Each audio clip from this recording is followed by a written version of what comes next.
Hey friends, Aleks Play Don't Overplay here, and welcome to a brand new, fresh roundup of news from the world and community of Arknights Endfield. As always, I've put together the most relevant and interesting highlights from the past week in our favorite game. So get comfortable, grab something tasty, and let's dive in.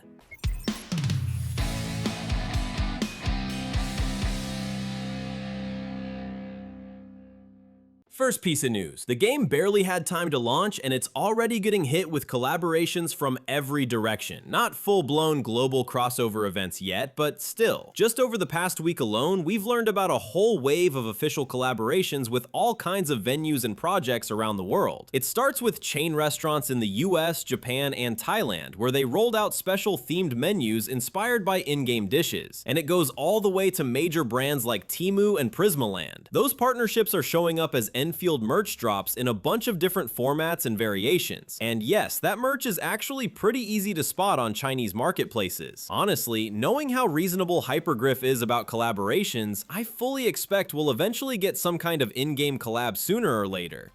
Second up, probably the most talked about moment of the past week was an absolutely insane act of generosity from the devs. As a thank you to players, they sent everyone a free selector ticket that lets you choose one 5-star character from the standard banner. Players could pick from Panikita, Ember, Border Guard, Ardelia, and Li Feng. I actually made a separate video breaking down who you should grab from this ticket and why, so if you still haven't decided, make sure to check it out. It might help you finally choose. On top of that, along with the ticket, the developers pushed a bunch of changes into the game, including a difficulty nerf that instantly blew up the community. And once again, the player base split into two camps. Some people love that the devs are lowering the difficulty, especially for regular open world mobs, while others are like, we don't want Genshin-style casual difficulty, we want sweaty fights. So which side are you on? Third story. Here's a fun stat. As of the start of this week, the total combined length of power lines built by all network administrators worldwide has reached 42,195,240,313 meters, and the total number of repaired public facilities sits at 23,271,228. Honestly, that's not too surprising considering Endfield's daily active player count and how many people are putting serious hours into the game. But do you know where those ridiculously long power grids come from? Yeah, probably from players like this. One player, NoWave4500, didn't just build power lines for utility, he decided to do something genuinely sweet, a Valentine's Day gift for his girlfriend. He built this in-game composition and it took him several hours of playtime, but the result looks really beautiful and super impressive.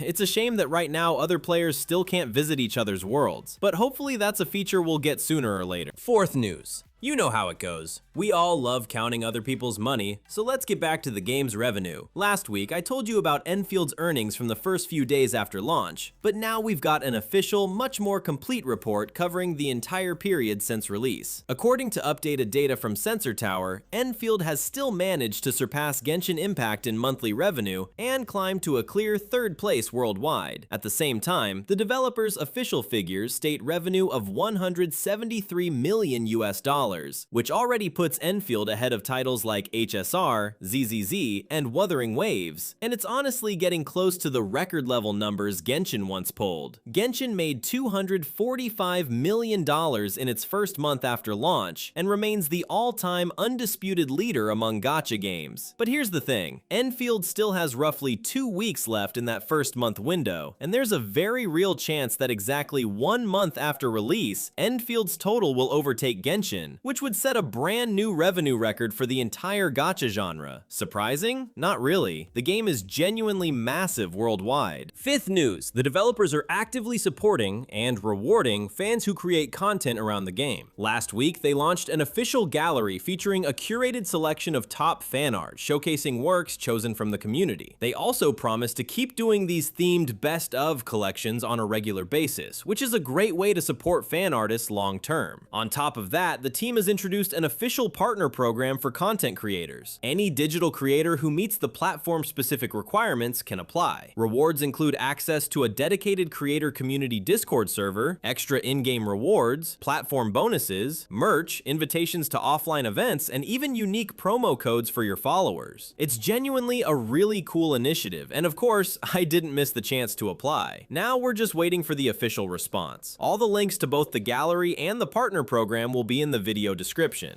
That's it for the news. I'm done for today. It wasn't the most event-packed week, honestly. Most of the big stuff already blew up during week 1, and now everyone's just chilling and playing while we wait for the next major updates. Drop a like on this video and subscribe to the channel if you haven't already. And with that, I'll be signing off. As always, this was your Aleks Play. Don't overplay. See you very soon in the next videos. Bye-bye, everyone.